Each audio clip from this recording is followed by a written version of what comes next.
Hello ছোট্ট বন্ধুরা, আজ আমি তোমাদের নিয়ে যাব এক জাদুকরী গল্পের জগতে, যেখানে আছে এক শান্তিপূর্ণ গ্রাম, এক ভয়ঙ্কর রাক্ষসী মুরগি আর একজন সাহস ছেলে হৃদয়। তাহলে আর দেরি না করে চলো শুরু করি আজকের গল্প, চন্দ্রগড়ের রাক্ষসী মুরগি।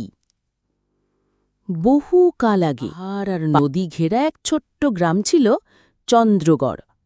সেই গ্রামের মানুষগুলো ছিল খুবই শান্ত স্বভাবের। ঝগড়া, বিবাদ, হিংসা, হানাহানি কিছুই ছিল না তাদের জীবনে। সকলে মিলে মিশে একে অপরকে সাহায্য করে অনেক বছর ধরে খুব সুখে শান্তিতে বসবাস করত। প্রতিদিন সূর্য ডোবার আগে মাঠে কৃষকেরা হাল চাষ করে ঘরে ফিরত। ছোট ছোট ছেলেমেয়েরা ধুলো মাখা মাঠে দৌড়ে বেড়াত, লুকোচুরি খেলত, হাসত, গান গাইত। গরু ছাগল ঘাস খেয়ে বাড়ির পথ ধরত, আর পাখিরা ঠোঁটে খাবার নিয়ে তাদের বাসায় ফিরত। ঠিক এমনই এক সন্ধেবেলায় যখন আকাশের রং লালচে সোনালি, সেই গ্রামে নামল এক ভয়ানক অন্ধকার ছায়া। কে জানে কোথা থেকে এলো, চারদিক যেন থমথমে হয়ে গেল। বাতাস হঠাৎ ঠান্ডা হয়ে গেল, গাছের পাতা সুরসুর তীরে কাঁপতে লাগল।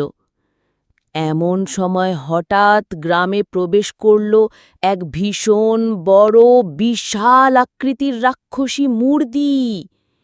তার চোখ জল জল করছে, ডানা ছড়িয়ে পুরো আকাশ ঢেকে দিল, আর তার ডাক কক কক কক কক।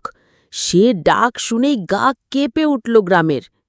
লোকজন আতঙ্কে চিৎকার করে দৌড়াতে লাগল। শিশুদের কান্নায় বাতাস ভারী হয়ে উঠল। গরু, ছাগল, হাঁস, মুরগি সবাই আতঙ্কে এদিক ওদিক ছুটতে লাগল।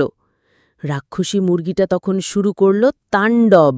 একটার পর একটা গরু, ছাগল, হাঁস, মুরগি ধরে ধরে খেয়ে ফেলতে লাগল। দেখে মনে হচ্ছিল সে যেন ক্ষুধার্ত দানব। গ্রামের মানুষ খুব চিন্তায় পড়ে গেল। কেউ ভাবল লুকিয়ে পড়ে বাঁচবে, কেউ ভাবল পালিয়ে যাবে। কিন্তু এইভাবে তো আর সমস্যা মিটবে না। অবশেষে গ্রামের ৫০ জন সাহসী মানুষ মিলে পরিকল্পনা করল তারা মুরগিটাকে একসাথে ধরে দড়ি দিয়ে বেঁধে ফেলবে। তারা একসঙ্গে মুরগিটার পা চেপে ধরল। কিন্তু কি হলো জানো? সেই রাক্ষসী মুরগি এক ঝাঁকুনি দিয়ে সবাইকে আকাশে তুলে দিল, আর তারা হাওয়ায় ঘুরে গিয়ে ধপাস করে মাঠে পড়ল।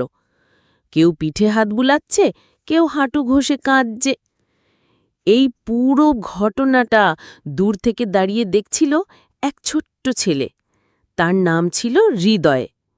সে খুব শান্ত, কিন্তু দারুণ বুদ্ধিমান আর সাহসী। গাছের আড়ালে দাঁড়িয়ে সে সব কিছু লক্ষ্য করছিল। মুরগিটাকে শক্তিতে জেতা যাবে না, সেটা সে বুঝে গিয়েছিল। তখন হঠাৎ তার মাথায় এলো এক বুদ্ধি। দৌড়ে সে বাড়ি গেল, নিয়ে এলো তার নিজের বানানো ধনুক আর তীর। তীরের ডগায় সে লাগালো কেরোসিন, তারপর আগুন জ্বালিয়ে দিল সেই তীরে। তারপর নিশানা করল মুরগির চোখে, ফস করে ছেড়ে দিল। তীরটা একেবারে গিয়ে বিঁধল মুরগির ডান চোখে। মুহূর্তেই মুরগি ছটপট করতে লাগল, কারণ সে আর কিছুই দেখতে পাচ্ছে না। হঠাৎ দিগ্ভ্রান্ত হয়ে সে পড়ে গেল মাঠে, ডানা ছুটতে ছুটতে হুড়ুমুড় করে লুটিয়ে পড়ল। এই সুযোগে গ্রামের লোকেরা দৌড়ে এসে মিলে মুরগিটাকে দড়ি দিয়ে বেঁধে ফেলল। তারপর সবাই মিলে একসঙ্গে তাকে টেনে হিঁচড়ে নিয়ে গেল গ্রামের বাইরে পাহাড়ের দিকে, আর একসঙ্গে ঠেলেই তাকে ফেলে দিল সেই পাহাড়ের নিচে। গ্রামে আবার নেমে এলো শান্তির ছায়া। হৃদয়কে নিয়ে গ্রামে উৎসব শুরু হলো। সবাই তাকে কাঁধে তুলে নাচতে লাগল, বাহবা দিল, উপহার দিল। গ্রামের মোড়ে বড় করে লেখা হলো তার নাম, হৃদয়, চন্দ্রগড়ের সাহসী রক্ষক। তারপর থেকে সেই গ্রামে আর কেউ রাক্ষসী মুরগিকে, আর গ্রামের মানুষ আগের মতোই সুখে শান্তিতে বসবাস করতে লাগল। বন্ধুরা, আজকের গল্পটা কেমন লাগলো? যদি ভালো লেগে থাকে তাহলে অবশ্যই কমেন্ট করে জানাবে। আর এরকম আরও জাদুকরী, মজার আর সাহসিকতার গল্প পেতে চাও? তাহলে আমাদের চ্যানেলটিকে সাবস্ক্রাইব করতে ভুলো না। পরের গল্পে আবার দেখা হবে নতুন কিছু রোমাঞ্চকর গল্প নিয়ে। ততদিন পর্যন্ত ভালো থেকো, হাসি খুশি থেকো আর স্বপ্ন দেখো বড় হবার। আবার দেখা হবে। টাটা বন্ধুরা।